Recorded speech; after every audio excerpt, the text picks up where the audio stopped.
So today in study topics, we're going to be reviewing tennis elbow and whether or not you should be calling it lateral epicondylalgia or lateral epicondylitis.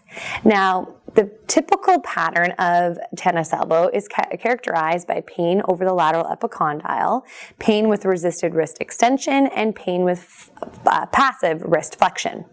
Now, we also see a big difference in grip strength as well on the affected side. So although many tennis players do get this, most cases are actually associated with work-related activities or there's no obvious precipitating event.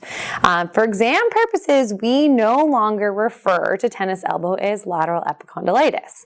And why, you ask? Well, on a pathological basis, contrary to popular belief, there is no evidence that it is an inflammatory condition. So therefore, it's recommended that it's time to adopt a new term for the exam, and we will want you to call it lateral epicondylalgia. So how do we test for lateral epicondylalgia? Well, method 1 is the Cozen's test.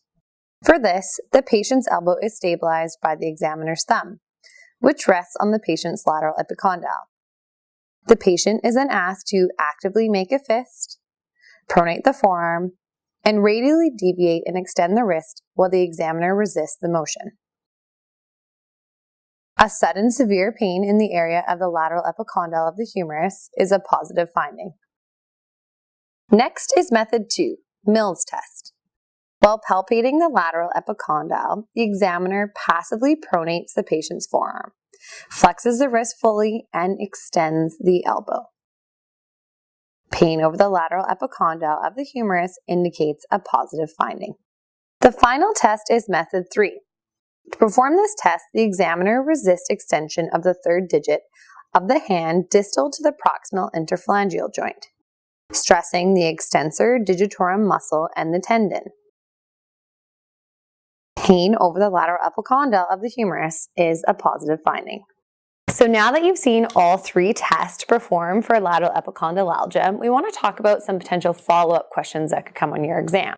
Now, for the purposes of the written exam, it's really important that you know the step-by-step procedure for each of those exams. And I would know the names of the first 2 exams as well. For your practical exam, again, you want to know how to perform all those exams properly. But a really great 8-minute follow-up question could be the examiner asking you, well, if the pain, or if they do have pain in the elbow, how do you rule out that it's not coming from the cervical spine? So if that question stumps you, make sure to head over and join one of our practical courses where we cover this thoroughly. But thanks for joining me today.